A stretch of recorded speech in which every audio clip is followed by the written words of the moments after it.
রব্বুল আলামিন বলেন মুমিনদের জন্য কোরআন হলো হেদায়াত, মুমিনদের জন্য কোরআন হলো শ্রেষ্ঠ বাণী। এজন্য কোরআন কিয়ামতের দিন মানুষের পক্ষে সুপারিশ করবে। আসসিয়াম ওয়াল কোরআন ইয়াশফাআনি লিল আবদি ইয়াউমাল কিয়ামাহ। কিয়ামতের দিন কোরআন এবং রোজা দুইটা বান্দার পক্ষে শাফাআত করবে।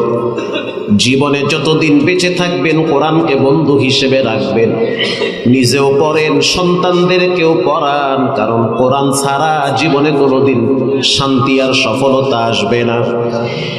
ব্যক্তি জীবনে শান্তি নাই, যেই দলই বলুক যে ক্ষমতায় গেলে শান্তি হবে, খোদার কসম তন্ত্র মন্ত্র দিয়া বাংলার জমিনে শান্তি হবে না। যদি শান্তি প্রতিষ্ঠা করতে হয় একমাত্র কোরআনের বিকল্প কিছু হতে পারে না। কেউ যদি বলে আমরা শান্তি প্রতিষ্ঠা করব, মিথ্যাবাদী, মুখে কষ্টিপ লাগায়া দাও। কারণ কোরআন ছাড়া কোনোদিন ব্যক্তি জীবনে, পারিবারিক জীবনে, রাষ্ট্রীয় জীবনে শান্তি হতে পারে না। এজন্য শান্তি প্রতিষ্ঠা করতে হলে এই জমিনে কোরআনের রাজ প্রতিষ্ঠা করতে হবে, পার্লামেন্টে কোরআনকে দাঁড় করাতে হবে। আসতে বলবেন না, জোরে বলেন ঠিক না বেঠিক?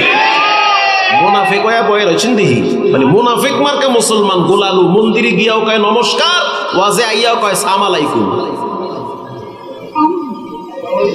প্রিয় ভাইয়েরা আমার, কোরআন হলো হেদায়েতের কিতাব। পৃথিবীর ভিতরে যত কিতাব আছে সবচেয়ে শ্রেষ্ঠ কিতাবের নাম হলো কোরআন। নর্থ সাউথ ইউনিভার্সিটির একজন স্টুডেন্ট কোরআনকে অবমাননা করেছে, কোরআনের পৃষ্ঠা ছুঁড়ে ফেলেছে। যখন ইউনিভার্সিটির কর্মকর্তারা দেখলো যে অবস্থা বড় ভয়াবহ, বাংলার মুসলমানরা যদিও ঠিকমতো নামাজ পড়ে না, কোরআন পড়ে না, তবে কোরআনের প্রতি বিদ্বেষ পোষণ করলে বেনামাজি যুবকও বসে থাকবে না। এটা রক্তের সাথে মিশে থাকে। প্রিয় ভাইয়েরা আমার, কোরআনকে অবমাননা করলে সর্বোচ্চ শাস্তি হলো ফাঁসির কাস্টে ঝুলানো। আইনামা সুকিফু উখিযু ওয়া কুতিলু তাকতিলা। কেউ যদি আল্লাহ এবং তার রাসূলকে গালি দেয়, কেউ যদি কোরআনকে ব্যঙ্গ করে, অবমাননা করে, তাদের শাস্তি হলো প্রকাশ্যে ফাঁসির কাস্টে ঝুলানো। অতএব নানান তাল বাহানা কইরা সেভ করা চলবে না, বাঁচায় রাখলে লাভ হবে না। পাবলিক এক সময় যখন দেখবে বাংলার জমিনে আল্লাহর বিরোধিতা যারা করে তাদের বিচার হয় না, এক সময় মানুষ নিজের হাতে আইন তুলে নিতে বাধ্য হবে। ধর্ম অবমাননা করলে তাদের শাস্তি হলো প্রকাশ্যে কল্লা উড়ায় দাও। এটা হলো কোরআনের আইন। আপনি সুশীলগিরি এখানে দেখাইতে চাইেন না। চুরি করলে হাত কেটে দাও, এটা আল্লাহর আইন। এখন যদি আপনি বলেন এটা ভালো লাগে না, নিঃসন্দেহে আপনি বেঈমান। কোরআনের ভিতরে 114 সূরার অন্যতম একটি সূরার নাম হলো সূরা ইব্রাহিম। ইব্রাহিম সূরার দিকে যদি আপনি তাকান, এখানেও দেখবেন ইব্রাহিম শব্দ দেখা যায়। وَإِذْ قَالَ إِبْرَاهِيمُ رَبِّ اجْعَلْ هَذَا الْبَلَدَ آمِنًا। ইব্রাহিম রব্বি জাআল হাযাল বালাদা আমিনা। ইব্রাহিম শব্দ আল্লাহ এখানে উল্লেখ করেছেন। ইব্রাহিম একজন নবীর নাম। ইব্রাহিম আলাইহিস সালাতু ওয়াস সালামের অনেক ঘটনা এই সূরার ভিতরে আছে। যেমন ইব্রাহিম নবী বৃদ্ধ বয়সে আল্লাহর কাছে দোয়া করছে সন্তানের জন্য, রব্বি হাবলি মিনাস সালিহিন, ও মালিক আপনি আমাকে নেককার সন্তান দান করেন। আল্লাহ পাক বলেন ফাবাশশারনাহু বিগুলাবিন হালিম, এমন সন্তান দিলাম সুসংবাদ, সহনশীল সন্তান। তার মানে সন্তানকে তুমি জবাই করতে চাইলো সন্তান রাজি হয়ে যাবে। সহনশীল একটা সন্তান দিলাম, যাও, যার নাম হলো ইসমাঈল আলাইহিস সালাতু ওয়াস সালাম। আল্লাহু আকবার বলেন।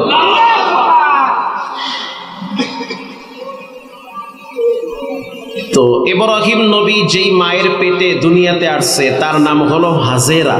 বলেন তার নাম কি? হাজেরা। আর ইব্রাহিম নবীর বিবি ছিল দুইজন। বলেন ইব্রাহিম নবীর স্ত্রী ছিল কয়জন? দুইজন। একাধিক বিবাহ এটা আল্লাহ হালাল করেছে।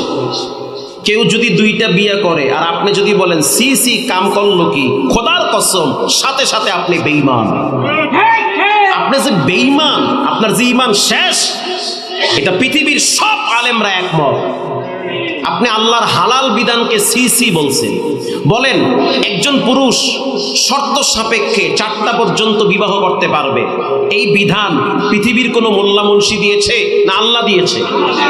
এখন আপনি যদি বৃদ্ধাঙ্গুল দেখান, সিসি বলেন, আপনি লিখে রাখেন এই সিসি আল্লাহকে বলেছেন, আল্লাহর বিধানকে বৃদ্ধাঙ্গুল দেখাইছেন, ব্যঙ্গ করেছেন, আপনি এটার প্রতি ঘৃণা প্রদর্শন করেছেন। এ কারণে আপনার ঈমান থাকবে না। আপনি নামাজ পড়তে পারেন মাগার ঈমান না, আপনি বেঈমান। বিসমিল্লাহ ছাড়া বেঈমান আপনি। আপনার ভালো লাগলেও আল্লাহর বিধানের প্রতি শ্রদ্ধা রাখতে হবে, না লাগলেও শ্রদ্ধা রাখতে হবে। কেউ যদি খাওয়াইতে পারে, চালাইতে পারে, যৌন শক্তি থাকে, সে 1 টাকা 3টা বিয়ে করুক, আপনার অসুবিধা কি? পরকিয়া করলে তখন তো আর কন্যা সিসি, আর একবারের বউ ভাগায় লয়ে গেলে তখন তো কন্যা সিসি। একটা ছেলে 3টা মাইয়েরে ঘুরায় পার্কে নিয়ে ঘুরে, তখন তো সিসি কন্যা। কেউ যদি 2টা বিয়ে করে তখন সিসি কেন বলেন? বুঝতে হবে অন্তর নাপাক, আপনি এখনো শুদ্ধ পথে নাই। এত আকাম চলে তখন তো আর কর না। ও পোলা মানে কিছু ভাই, একজনের 4-5টা মাইয়া পোলা হুদ্দালয়ে ভাগায় গেছে গা। যুগের বাতাস তো কিছু একটা হইতেই পারে, অত বাতিলে বললে ঠিক হয়ে যাবে। আল্লাহ আমাদেরকে হেদায়াত দান করে। তো ইব্রাহিম নবী হাজেরা আলাইহা সালাতু ওয়াস সালামকে বিবাহ করেছে। বিবাহ করার পরে হাজেরা আলাইহা সালাতু ওয়াস সালামের গর্ভে যেই সন্তান আসছে তার নাম হলো ইসমাঈল আলাইহিস সালাতু ওয়াস সালাম। তো সতীনদের ভিতরে একটু ঠেলাঠেলি এটা থাকবেই। বলেন থাকবে কি থাকবে না? থাকবে। তো হাজেরা যখন তিনি সন্তান সম্ভব হলো, সারা একটু কষ্ট পাইল যে আল্লাহ হারে পোলা মানে সন্তান দিয়েছে, আমাকে দেয় নাই। এই কষ্টে জিদে হাজেরার নাক ছিদ্র করে দিয়েছে সুই দিয়ে। এখন হাজেরা কাঁদতেছে। তাফসীর ইবনে কাসিরে আসছে যে হাজেরা যখন চিন্তা করলো যে সারা সে আমার বোন, সেও ইব্রাহিম নবীর স্ত্রী, আমিও ইব্রাহিম নবীর স্ত্রী, সে কেন রাগ করে আমার নাক ছিদ্র করে দিয়েছে। যখন হাজেরা কষ্ট পাইল, আল্লাহ তাআলা বলল, জিবরাইল একটা স্বর্ণের মাথা, একটা স্বর্ণের ফুল হাজেরার নাকে পরায় দাও, দেখবা সৌন্দর্য দ্বিগুণ বেড়ে যাবে। পৃথিবীর ইতিহাসে এই প্রথম মহিলারা নাকফুল ব্যবহার করে, এটার মূল প্রবর্তক ছিল হাজেরা আলাইহিস সালাতু ওয়াস সালাম। এরপরে আল্লাহ তাআলা সারার গর্ভে যেই সন্তান দিয়েছে তার নাম রেখেছে ইসহাক আলাইহিস সালাম। ইব্রাহিম নবী একদিন আল্লাহকে বলে, আলহামদুলিল্লাহিল্লাযী ওয়াহাবা লি আলাল কিবারি ইসমাঈল ওয়া ইসহাক। রব্বুল আলামিন, আপনার দরবারে শুকরিয়া, এই বৃদ্ধ বয়সে আপনি আমাকে 2টা সন্তান দিয়েছেন, একজনের নাম ইসমাঈল আর একজনের নাম ইসহাক। সুবহানাল্লাহ বলেন। এই 2 সন্তান আপনি আমাকে দিয়েছেন, আপনার দরবারে হাজারো শুকরিয়া। শুধু সন্তান দেন নাই, বরং নবুয়তি দিয়া নবী বানায়া দিয়েছেন। শুধু নবী বানান নাই, ইসমাইলের বংশের ভিতরে মুহাম্মাদুর রাসূলুল্লাহ সাল্লাল্লাহু আলাইহি ওয়াসাল্লামকে দুনিয়ায় পাঠাইছেন। এজন্য সন্তান যদি হয় প্রথম শুকরিয়া আদায় করতে হবে কার কাছে? এই সূরার ভিতরে ইব্রাহিম আলাইহিস সালাতু ওয়াস সালাম অনেক কথা বলেছে। যেমন এই সূরার ভিতরে ইব্রাহিম নবী বলেন, রব্বি ইন্নাহুন্না আযলালনা কাসীরাম মিনান নাস ফামান তাবিআনি ফাইন্নাহু মিন্নী ومن عصاني فإنك غفور رحيم। ইব্রাহিম নবী আল্লাহকে বলে, আল্লাহ, যে সমস্ত মানুষগুলা দেবদেবীর সামনে পূজা করে এবং যে সমস্ত মূর্তিগুলা মানুষদেরকে ধোঁকা দেয়, তারা তো পথভ্রষ্ট হয়ে গেছে। অধিকাংশ কাফির, বেশিরভাগ পথভ্রষ্ট হয়ে গেছে। যারা আপনাকে মানে, যারা মানে না, আল্লাহ সবাইকে আপনি মাফ করে দেন। কি মজার দোয়া!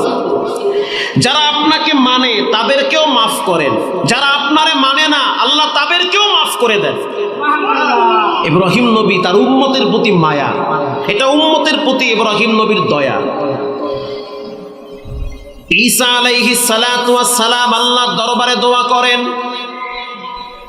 ইন তুআযিবহুম ফাইন্নাহুম ইবাদুক ওয়া ইন তাগফির লাহুম ফাইন্নাকা আনতাল আজিজুল হাকীম।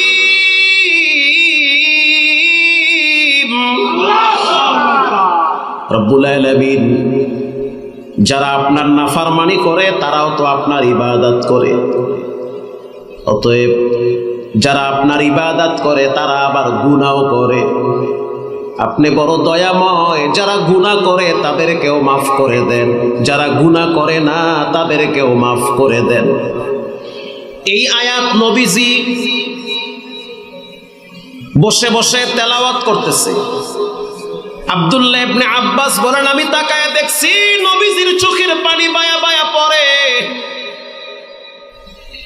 আল্লাহর নবী বলেন, ও আব্বাস, ঈসা নবী তার উম্মতের প্রতি বড় মায়া।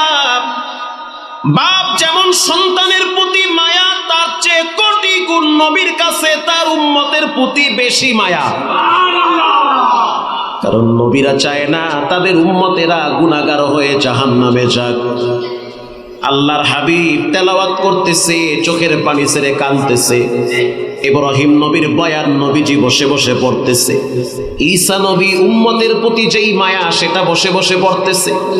আল্লাহর হাবিব দুইটা হাত উপরে তুলে দিয়েছে, চিৎকার মেরে বলতে আছে, আল্লাহুম্মা উম্মতি,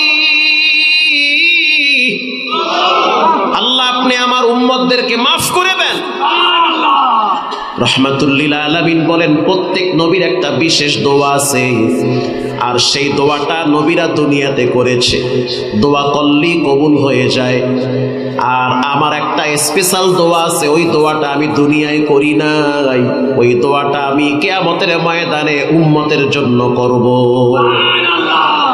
তার মানে দোয়া করবে, আল্লাহ আমার কোন উম্মত যেন জাহান্নামে না যায়। ইয়াসিদ দোসারি বলেন, খুতবা দেওয়ার জন্য দাঁড়াইলাম, প্রচন্ড রোদের তাপ, প্রায় 40 লক্ষ মুসল্লি কাবার চতুর্দিকে অপেক্ষায় আছে, জুমার সালাত আদায় করবে। কাবার ইমাম দোসারি বলেন, আমি চিন্তা করলাম যেহেতু রোদের তাপ বেশি, খুতবা শর্ট করতে হবে, এটাই হলো সুন্নাত। যখন দেখবেন জুমার দিন মসজিদে জায়গা হয় না, বারান্দায়ও জায়গা নাই, এমন জায়গায় মুসল্লিরা দাঁড়াইলো যেখানে রোদের তাপ এত বেশি যে মানুষ দাঁড়ায় থাকতে কষ্ট পায়। খতিব সাহেবের উচিত খুতবা লম্বা না করে শর্ট করে দেওয়া, যেন মুসল্লিদের কষ্ট না হয়। এমনকি নামাজও শর্ট করে দেওয়া সুন্নত। পাইছি তো পাইছি, দে সূরা নাহার স্টার্ট, 3 পৃষ্ঠা ঠেয়া, পিছনে যে দিয়ে আছে ওটি জলিলে বইরে মরুক। ইয়াসিদ দোসারি বলেন, আমি খুতবা পড়ার জন্য দাঁড়াইলাম। আল্লাহুম্মা লাকাল হামদু কুল্লুহু ওয়া লাকাশ শুকরু কুল্লুহু, লাকাল হামদু বিল ঈমান ওয়া লাকাশ শুকরু বিল কুরআন।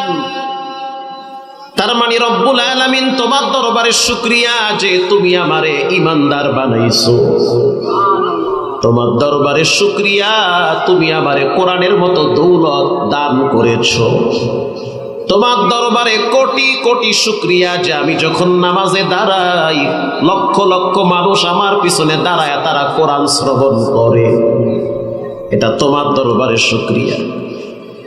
জুমার খুতবা কমপ্লিট। ইয়াসির দোসারি বলেন আমি যখন নামাজে দাঁড়াইলাম, প্রথম রাকাতে আমি সূরা হাশরের কয়েকটা আয়াত তেলাওয়াত শুরু করলাম। হুয়াল্লাহুল্লাযী লা ইলাহা ইল্লা হু আলিমুল গায়বি ওয়াশ শাহাদাতি হুয়ার রাহমানুর রাহিম।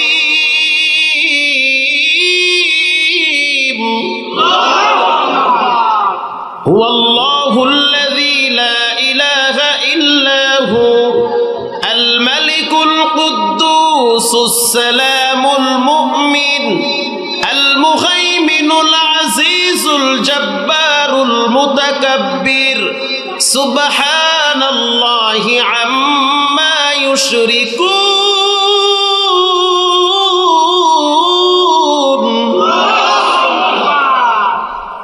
প্রথম রাকাতে আমি সূরা হাশরের শেষ আয়াত পড়লাম, দ্বিতীয় রাকাতে আমি সূরা কুরাইশ তেলাওয়াত করলাম। লিইলাফি কুরাইশ ইলাফিহিম রিহলাতাশ শিতাই ওয়াস সাইফ। আমি বুঝতে পারলাম আমার পিছনে যারা দাঁড়ায় আছে তাদের মাঝখান থেকে কে যেন কাঁদতেছে। এটা আমি অনুভব করলাম। পিছনের কাতারে কেউ যদি কান্না করে তার আওয়াজ মৃদুভাবে কানে আঘাত করে। দোসারি বলেন নামাজ শেষ করলাম, সালাম ফিরাইলাম, আমি পিছনে তাকায়া দেখলাম অস্ট্রেলিয়ার একজন যুবক, দেখতে অনেক সুন্দর সুদর্শন চেহারা, এখনো পর্যন্ত তার হাতে ট্যাটু আঁকার দাগ আছে। সে পিছনে বসে বসে সালাম ফিরানোর পরে অঝর ধারায় কাঁদতেছে। এরপরে দেখলাম যেহেতু ওখানে পুলিশ দাঁড়ায় থাকে সিকিউরিটি দেওয়ার জন্য, নিরাপত্তা দেওয়ার জন্য, ওই যুবককে দেখলাম কয়েক কাতার ডেঙ্গায় আমার দিকে আসার জন্য ব্যস্ত হয়ে গেছে। মনে হচ্ছে তার কলিজার ভিতরে কে যেন আগুন ধরাইয়া দিছে, কিন্তু পুলিশ তারে আটকায়া দিছে, যেতে পারবে না। কাবার ইমাম, তার নিরাপত্তার দরকার আছে। দোসারি বলেন কেন জানি মনে হইল তার চেহারার ভিতরে হেদায়েতের নূর দেখা যায়। আমি নিজের থেকে বললাম রাস্তা ছাইরা দাও, আমার কাছে আসতে দাও, আমি তার সাথে কথা বলবো। এখন মন্ত্রী নিজেই যদি বলে যে আমি কথা বলবো, সেখানে তো আর কোনো সিকিউরিটির প্রয়োজন হয় না। কাবার ইমাম বলেন আমি তার সাথে কথা বলবো, তাকে আসতে দাও। কাছে আসলো, প্রশ্ন করলো মা ইউবুকিকা ইয়া শাবাব, যুবক তুমি কেন কাঁদো? তোমার চোখের গোড়ায় কেন পানি? অঝর ধারায় কাঁদতেছো। যুবক বলে হুজুর আমার নাম হলো আব্দুর রহমান, আমার বাড়ি হলো অস্ট্রেলিয়াতে, আমি মুসলিম ফ্যামিলির সন্তান, আমার আব্বাও মুসলমান মাও মুসলমান, সারাটা জীবন মদের আড্ডা খানায় কাটাইছি, জীবনটা আমি মেয়েদের পিছনে নষ্ট করে দিয়েছি। রমজান মাসে আমার মা বলতে আছে সন্তান, রমজান মাসে প্রকাশ্যে পাপাচার করতে পারবা না, শয়তানকে আল্লাহ শিকলবদ্ধ করেছে। অতএব রমজান মাসে তুমি কাবা ঘরে গিয়ে আল্লাহর কাছে হাজিরা দিয়ে আসো, দেখবা শান্ত দিলকে আল্লাহ পাক শান্ত করে দিবে। হুজুর আমি আব্বার পরামর্শ এবং মায়ের পরামর্শ নিয়ে আসছি। আসার পরে আমি যখন আপনার পিছনে জুমার সালাত আদায় করলাম, আপনি যখন প্রথম রাকাতে সূরা হাশর তেলাওয়াত করলেন, তখন মনে হচ্ছে কে যেন আমার কলিজার ভিতরে পাখা দিয়া বাতাস করতেছে। অন্তরের ভিতরে গুনাহের কারণে মানুষের অন্তর নাপাক হয়ে যায়। আল্লাহর রাসূল বলেন প্রত্যেকটা বনি আদম গুনাহগার। যখন সে তওবা করে তখন তার অন্তর থেকে গুনার ময়লা দূর হয়ে যায়। অতএব হুজুর মনে হচ্ছে অন্তর থেকে গুনার ময়লাগুলো আল্লাহ পাক কোরআনের আয়াতের মাধ্যমে কাটায়া দিতেছে। ইয়াসির দোসারি বলেন তোমার অনুভূতি কি, তোমার ফিল কি? আবার তুমি নিজ ভূমিতে গিয়া কি মদের আড্ডাখানায় যাবা? সে বলে কসম তওবা করছি, জীবনে আর কোনোদিন মদ খাবো না, একমাত্র কোরআনের মাধ্যমে রব রব্বুল আলামিন আমাকে হেদায়েতের রাস্তায় তুলে দিয়েছে।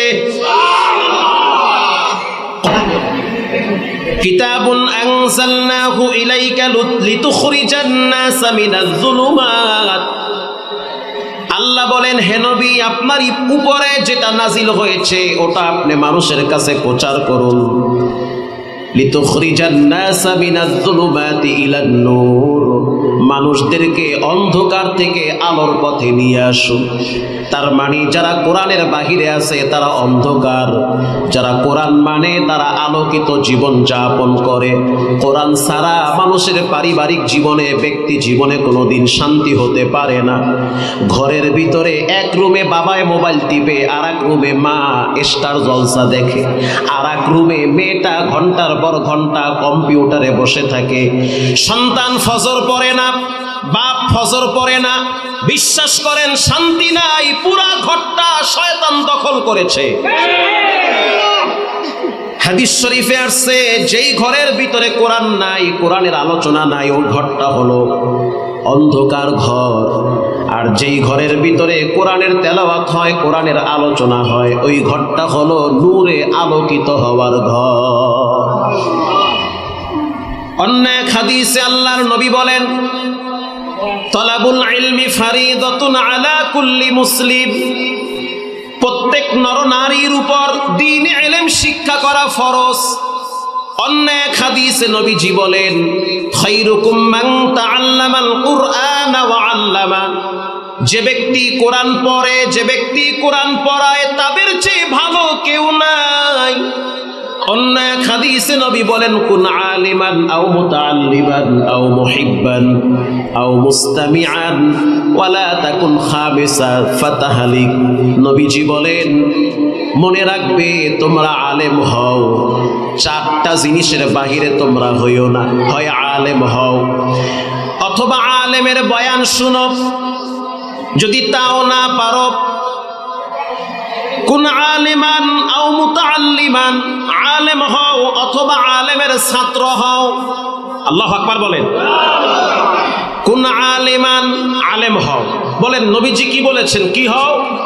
আলেম হও। আও মুতাআল্লিমান, আলেম যদি হইতে না পারো তাহলে তুমি আলেমের ছাত্র হও। আও মুস্তামিআন, তাও যদি না পারো তো আলেমের বয়ান শোনো, কথা শোনো। আও মুহিব্বান, তাও যদি না পারো আলেমকে ভালোবাসো। খবরদার 4 নম্বর হইও না। 4 নাম্বারটা হলো আলেমদের সাথে বিদ্বেষ পোষণ করা, হিংসা রাখা। নবীজি বলেন, ওয়ালা তাকুন খামিসান ফাতাহালিক, অর্থাৎ তুমি 4 নম্বরেরটা হইও না, ওই দিকে যাইও না, 5ম নম্বরের দিকে হাত পা বাড়াইও না। হয় আলেম হও, অথবা আলেমের ছাত্র হও, অথবা আলেমের বয়ান শুনো, অথবা আলেমকে মহব্বত করো। এই 4 গুণ যদি না থাকে 5ম নাম্বার হইও না, তার মানে আলেমদের প্রতি বিদ্বেষ পোষণ করিও না। হাদিস শরীফে আসছে, নবীজি বলেন, পৃথিবীর ভিতরে সবচেয়ে বেশি আলেমরা আল্লাহরে ভয় করে। আবার বলতে পারেন আলেমরা তো আকামও করে। হ্যাঁ, প্রত্যেকটা জগতে, প্রত্যেকটা লাইনে খারাপ ভালো দুইটা থাকবে। বর্তমান মানুষদের ভিতরে বিভ্রান্ত ছড়ানোর জন্য আলেম লেবেল লাগায়া অনেক মানুষ আলেমদের বদনাম করে। শুধু তাই না, এমন পৃথিবীর ভিতরে শ্রেষ্ঠ আলেম ছিল ইবলিস শয়তান, মুআল্লিমুল মালাইকা। অহংকারী হওয়ার কারণে নিচে নামতে নামতে নিকৃষ্ট হয়ে গেছে। অতএব ইলম শিখলে হবে না, যদি আমল না থাকে তাহলে ওই ইলমের কোনো মূল্য থাকে না। হযরত ওমর প্রশ্ন করলো, তোমার সন্তান কোথায়? কোথায় তোমার সন্তান? বলে ডাইকে আনেন, ও আসবে না আপনার কাছে। পুলিশ পাঠায় দিল, যুবককে ধরে এনে ওমরের সামনে দাঁড় করায় দিল। চোখ লাল, মেজাজ গরম। হযরত ওমর প্রশ্ন করলো, যুবক, যেই লোকটা পাশে দাঁড়ায় আছে তোমার কি হয়? যুবক বলে যে, আমি কেন বলবো কি হয়, সে বলুক আমি তার কি হই। কথার ধরন দেখি আলাদা হয়ে গেছে, তার মানে ঝামেলা আছে। হযরত ওমর রাদিয়াল্লাহু তাআলা আনহু বলতেছে, তরবারি দেখছো, উল্টা পাল্টা বলবা, কোনো ছাড় নাই। যুবক ভয় পেয়ে গেল। আমিরুল মুমিনিন, রাগ করিয়েন না, আমি জানি যেই রাস্তা দিয়ে আপনি চলেন শয়তান ভয় সেই রাস্তায় যায় না। মাপ চাই, রাগ করেন না। কিন্তু আব্বার উপরে আমার অনেক রাগ আছে। হাই হাই, কয় কি? অনেক রাগ। জিদের ঠেলায় কইছি যে হ্যারে জিগান আমি হ্যার কি হই। এরকম রাগ আছে না? হ্যাঁ আছে তো, অনেক আছে। এক পোলায় থাই বিদেশ, আব্বারে ভালোবাসা প্রতি মাসে মাসে 1.5 লাখ পাঠায়, আর বাবায় বাকি 3-4টা আছে আবাল, এটি কোনো কাজ কাম করে না, হারাবির খায় আর মোবাইল টেফে, এটির পিছনে 1.5 লাখ ভাঙ্গে। আপনি কইলো ঠিক না কইলো ঠিক? এই কথা ভালো লাগবে না হনতে, আমি কই দিই স্পষ্ট ভাবে। ওই পোলায় 10 বছর বিদেশ থাইকা 1.5 কোটি পাঠাইছে, দেশে আইয়া দেখে 1.5 কোটি শেষ নাই। তো মাইয়া বিয়ে দিছে, এনে গেছে 6 লাখ। ওই 3 পোলারে বিয়ে করাইছে, এনে গেছে 30 লাখ। নিজে হারা দিন 4 দোকানে পান খাইছে আর যাইয়া বিড়ি আর টিভি নিয়ে ব্যস্ত ছিল, এনে গেছে 10 লাখ। বাবা কিছুই নেই, সব শেষ। এরা বাপ না, বাপ নামের কলঙ্ক, জালেম। এক পোলার উপরে সব বোঝা চাপায় দিয়ে আর এক পোলারে স্বাধীন করে দিচ্ছে। আবার এমনও ভাই আছে ডাকাত, বোনের হক মেরে খায়। আব্বাই যে সম্পদ রাখতে গেছে, আমি যা পামু পামু, আমার বইনে পাইবে না। এখন বইনে যদি আমার দ্বারা নিতে আয়, ভাই আব্বার সম্পদ আমারে ফিরাইয়া দাও, তখন আমি কি করি? ও সব নিয়ে যাবি, সম্পর্ক শেষ, বুঝছি, আর সম্পর্ক রাখবি না, ঠিক আছে দিমুনি, অসুবিধা নাই, আব্বাই তো গেছে গা, তোর আছেও বাকিটা। কত বড় জালেম, কত বড় নিমু খারাপ, কত বড় ইতর, যে ভাইয়ের সম্পদ, বাবার সম্পদ ভাই যা পাবে দ্বিগুণ, বোন তো অর্ধেক পাবে। এই সম্পদ যেই ভাই মেরে খায়, জোর কইরা খায়, ঠগাইয়া খায়, চেহারা কালা কইরা খায়, এ তো আল্লাহর আদালতে জালেম হয়ে দাঁড়াবে।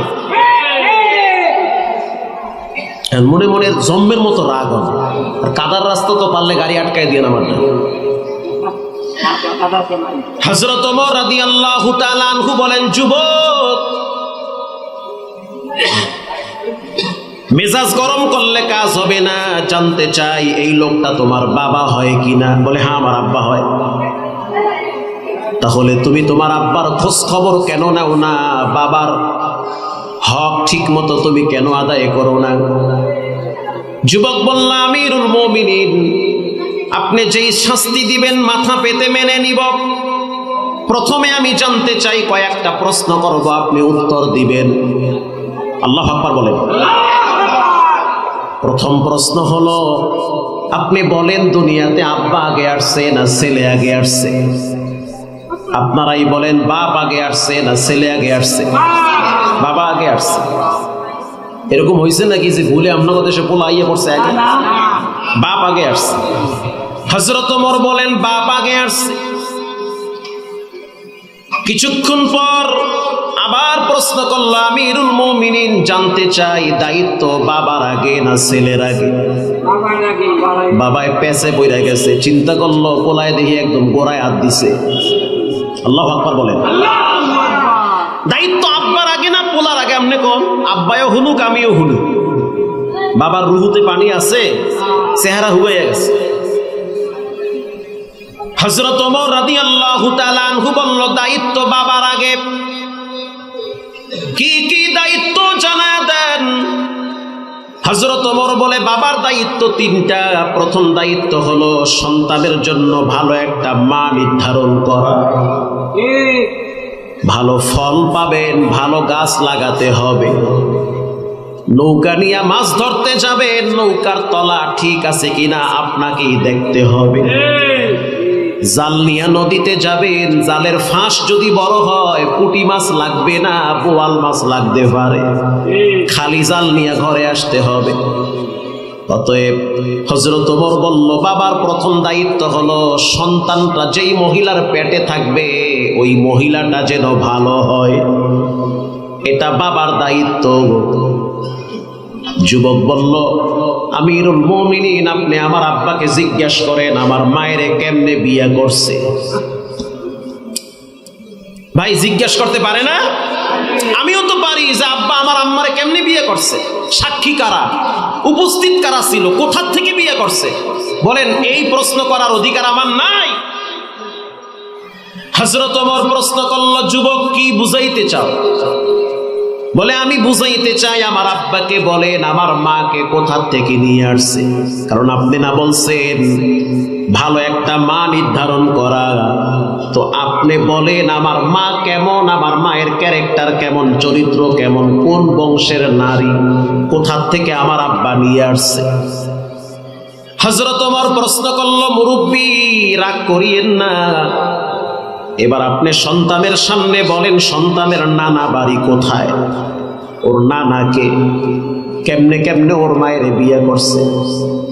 মুরব্বী বলতে আছে, আমিরুল মুমিনিন এমন ঝামেলায় পড়বো এত আমি বুঝি নাই। এটা বানোয়াট কাহিনী না, তানবিহুল গাফিলিন আর সূরা সুবহানাল্লাহ, এমন পেছে পড়বো এটা তো আমি বুঝি নাই। হযরত ওমর আবার বলতে আছে, মুরব্বী শুনে নেন, নয় ছয় করবেন না, মিথ্যাও বলবেন না, যা সত্য তাই বলবেন। আপনাদের কি মনে হয় ওমরের সামনে কি মিথ্যা বলতে পারে? এবার মুরব্বীর হাত পা কাঁপা শুরু হয়ে গেছে। আমিরুল মুমিনিন যখন আমার রক্ত গরম ছিল, যুবক ছিলাম, মাজায় শক্তি ছিল, যখন আমি নওজোয়ান ছিলাম তখন ওর মায়ের আমার খুব ভালো লেগেছে, কিন্তু ওর মা ছিল আরাক রাখালের বউ। আমি ওখান থেকে ডাইরেক্ট ভাগায়া নিয়ে আসছি। সুবহানাল্লাহ, কি আউযুবিল্লাহ না নাউযুবিল্লাহ, আমি ভাগায়া নিয়ে আসছি। ও এইটার ফেটে তাহলে এইটা হয়েছে কহ, তো এই ইতিহাস তো গোপন ছিল, এটা তো এতদিন কেউ জানতো না। হযরত ওমর বলতে আছে, ওখান থেকে তালাক কেমনে কেমনে হয়েছে? হ্যাঁ তো আমি বুঝি না। তা তুমি কি বুঝো? তুমি পাবজি আর ফ্রি ফায়ার বোঝো? কইলাম আর কি এই যুগে আর কি। তুমি বোঝো কি? খালি বিড়ি খাওয়া বোঝো আর হুজুর গো টুপি খুললে গাইলেন না বোঝো, আর কি বোঝো তুমি? কেমনে বিবাহ করলা, তালাক, ইদ্যত কেডি তুমি জানি না। এবার হযরত ওমর রাদিয়াল্লাহু তাআলা আনহু বলল, বাবার 2 নম্বরের দায়িত্ব সন্তানের জন্য ভালো একটা নাম রাখা। যুবক বলো তোমার নাম কি? বলে আমার নাম হলো জৌল। জৌল, জৌল মানে ধ্বংস হয়ে যাওয়া। কে তোমার নাম রাখছে? বলে আমার আব্বা। রব্বানা ইন্না আতা'না সাদাতানা ওয়া কুবারা'না ফাআযাল্লুনা আস-সাবিলা।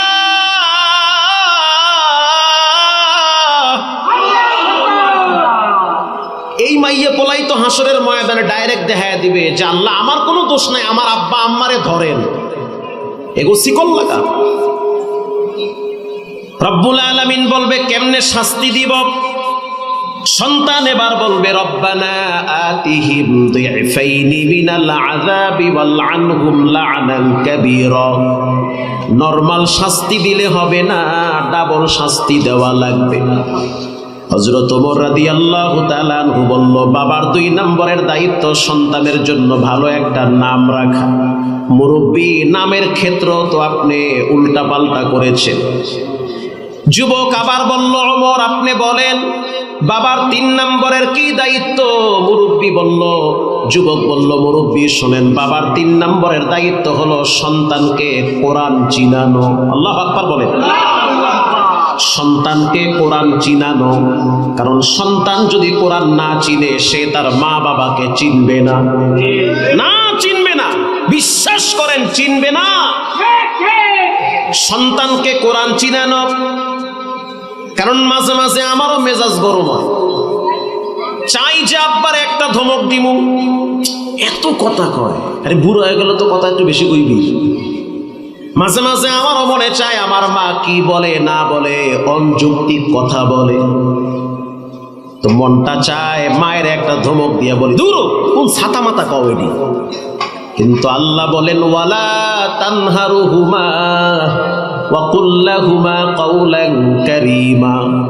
ও মাহমুদুল হাসান সাবধান, মা বাবার সামনে মাথায় ঝাঁকি দিয়া গরম মেজাজে কথা বলা হারাম। বলতে গিয়া হোঁচট খাই, না বলা যাবে না, আল্লাহ কইছে যাইবে না, যাইবি না। ওয়াখফিদ লাহুমা জানাহায-যুল্লি মিনার রাহমাহ, রব্বুল আলামিন বলেন মা বাবার জন্য রহমতের ডানা বিছায়া দাও। চোখ গরম করে, মাথা ঘামাইয়া, মাথা গরম করে কথা বলবা না। এই শিক্ষা প্রাইমারিতে আমারে দেয় নাই, স্কুলেও দেয় নাই, কলেজের বইতেও দেয় নাই। এই শিক্ষা দিয়েছে শুধুমাত্র কোরআনে। এজন্য বৃদ্ধাশ্রমে কোনো হাফেজ সাহেবের মা বাবা নাই, বৃদ্ধাশ্রমে কোনো আলেমের মা বাবা নাই, বৃদ্ধাশ্রম গুলাতে কোনো ইমামের মা বাবা নাই। কেন নাই? তারা জানে যতটুকু সম্মান আর যোগ্যতা অর্জন করেছি শুধুমাত্র মা বাবার দোয়ার বরকতে। এজন্য বিনয়ের সহিত বলি, পায়ে হাত দিয়া বলি, সন্তানদেরকে দিন শিখান। আপনার সন্তান ডাক্তার হবে, ডক্টর হবে, প্রফেসর হবে, ইঞ্জিনিয়ার হবে, এটা আমাদের জন্য গৌরব। কিন্তু প্রাথমিক 3টা বছর সন্তানকে কোরআন শিক্ষা দিতে হবে, নুরানিতে পড়াতে হবে।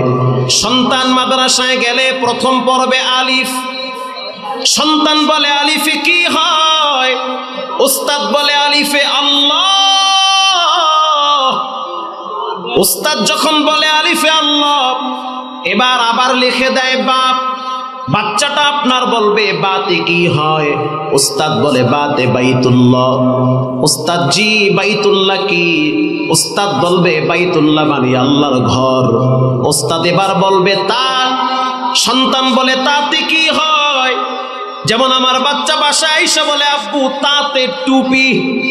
ছোট্ট মানুষ হাফ প্যান্ট পরে, অথচ মসজিদে গেলে টুপি নিয়ে মসজিদে যায়। কারণ এই শিক্ষাটা একমাত্র নুরানি খানায় বক্তব্যে দিবে। এজন্য সন্তানদেরকে যত শিক্ষিত বানান আফসোস নাই, বরং ভালো। জেনারেল শিক্ষিত হওয়া দরকার আছে, প্রাথমিক শিক্ষা কোরআন থেকেই দিতে হবে। সন্তান যদি দিনদার হয়, নেককার হয়, দেখবেন এই সন্তান কখনোই আপনার সাথে খারাপ ব্যবহার করবে না।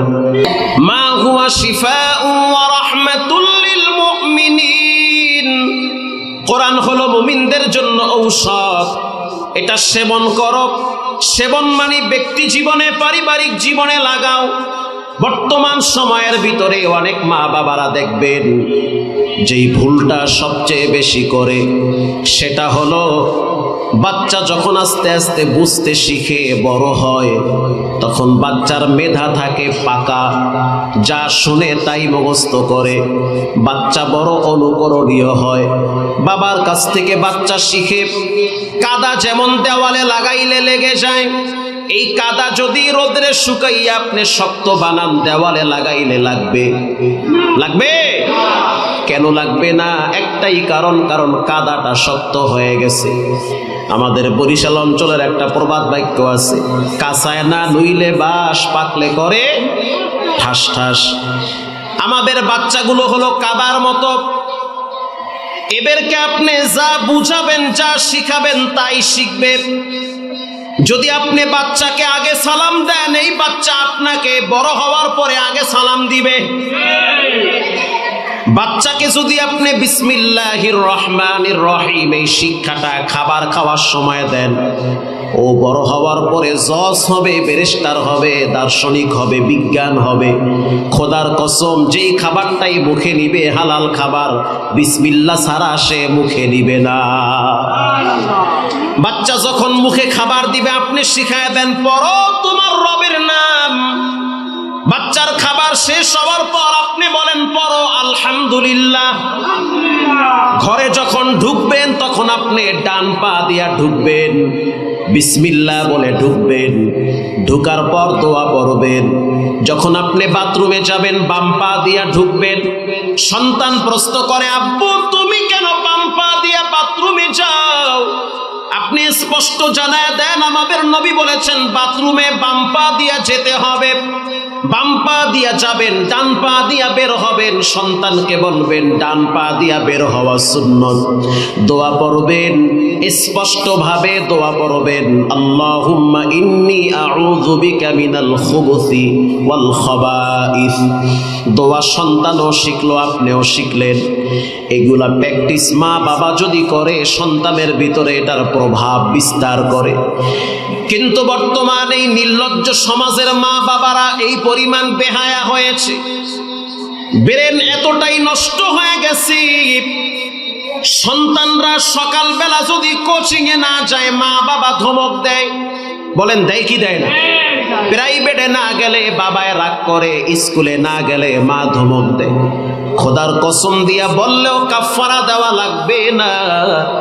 মা বাবা যেই পরিমাণ কোচিং আর প্রাইভেটের জন্য ছেলে মেয়েকে শাসন করে, এর অর্ধেক শাসন নামাজের জন্য করে না।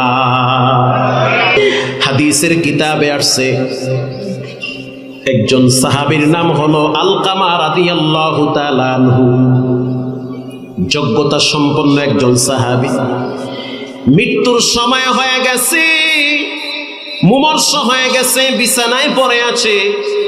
ইন দি মিন টাইমে আলকামার জিহ্বা বেঁকা হয়ে গেছে।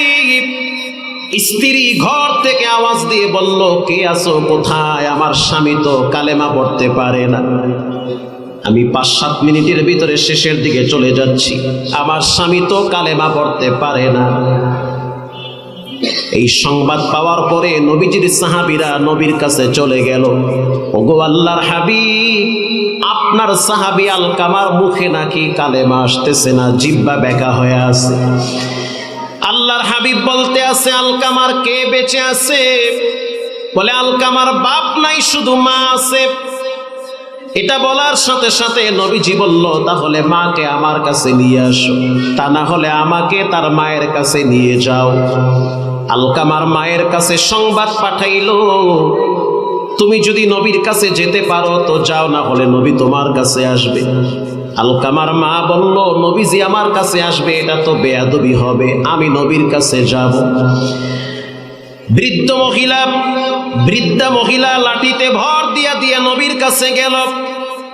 নবীর কাছে যাওয়ার পরে আল্লাহর হাবিব বলল, আলকামার মা বলো, আলকামা কেমন ব্যক্তি হিসাবে? আল্লাহু আকবার বলেন। আলকামা কেমন? বলার সাথে সাথে আলকামার মা বলল, আলকামা অনেক ভালো মানুষ, দিনদার মানুষ। আলকামা প্রতিদিন তাহাজ্জুদ পড়ে, দান খায়রাত করে, আপনার সাথে যুদ্ধের ময়দানে অংশগ্রহণ করে। আল্লাহর হাবিব বলতে আছে, আলকামার মা এগুলা জানতে চাই না, বলো তোমার সাথে সম্পর্ক কেমন? বৃদ্ধা নারী, বৃদ্ধা মা চোখের পানি ছেড়ে বলে, নবী আমার সাথে সম্পর্ক খারাপ। বিয়া করার পর থেকে আমার কথাকে তেমন মূল্যায়ন করে না, শুধু স্ত্রীর কথাকে প্রাধান্য দেয়। আমি অনেক কষ্ট পাইছি, আমি আমার সন্তানরে পেটে রাইখা কত যে কষ্ট করছি গো নবী। আমার সন্তানের পায়ের লাথির আঘাত আমি খাইছি, আমার সন্তান যখন পেটে ছিল মাথার আঘাত আমি সহ্য করেছি। সন্তান ভূমিষ্ঠ হওয়ার পরে মেথরনির মতো আমি নিজের হাতে পায়খানা প্রস্রাব পরিষ্কার করেছি।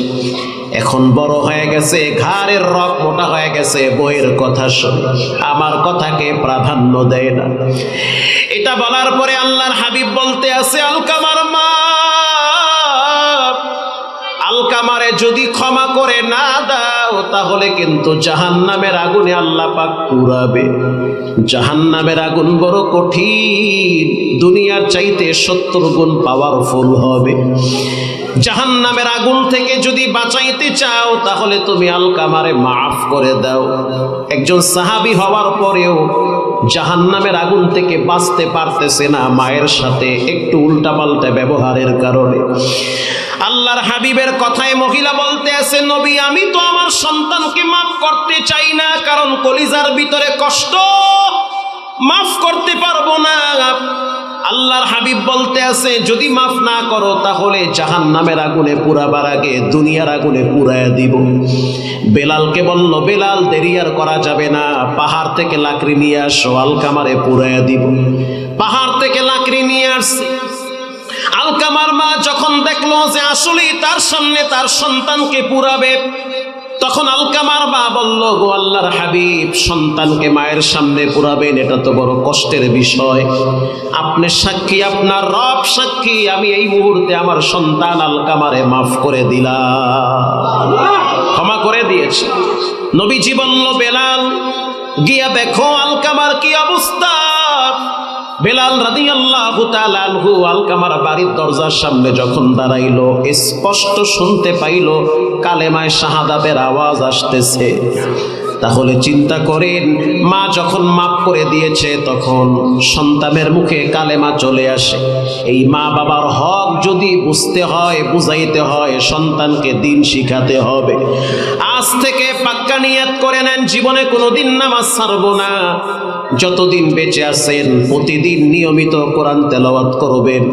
24 ঘন্টার ভিতরে মাত্র 2 মিনিট সূরা ইখলাস 10 বার পাঠ করেন। মান ক্বারাআ কুল হুয়াল্লাহু আহাদ, নবীজি বলেন, যে ব্যক্তি 10 বার সূরা ইখলাস পড়ে, জান্নাতে তার জন্য একটি স্বর্ণের বিল্ডিং তৈরি করে দেওয়া হয়।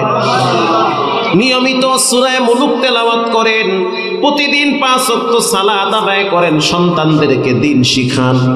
দুনিয়ার অর্থ সম্পদের লোভ অন্তর থেকে দূর করে দেন, মৃত্যুর প্রহর গুনতে থাকেন। জানি না কার না জানি দোকানে কাপড়ের কাপন চলে আসছে, কার না জানি মসজিদের পালকি হাজির, কার না জানি কোন মসজিদ থেকে হঠাৎ আওয়াজ হয় যে কালকে সকালে জানাজা হবে। বিশ্বাস করেন, বর্তমান সময়ে মুরব্বীদের চেয়ে যুবকদের মৃত্যুর হার অনেক বেশি। কিডনি ড্যামেজ হয়ে যায়, হঠাৎ স্ট্রোক করে মারা যায়। এমন কোনো রাত নাই, দিন নাই যেই রাতে দিনে যুবকের মরণের খবর পাওয়া যায় না। অতএব তওবা করে নেন, জীবনে কোনোদিন নামাজ ছাড়বো না, হারাম খাবো না। দিলটা যদি ভালো থাকে, জুমার রাত্রে খাঁটি দিলে তওবার নিয়াইতে 2টা হাত আল্লাহকে দেখায়া দেয়। নারায়ে তাকবীর। আয় আল্লাহ, হাতগুলো আপনি কবুল করে নেন। জীবনে একবার বাইতুল্লাহর কালো গিলাফের সাথে লাগায় দেন আল্লাহ।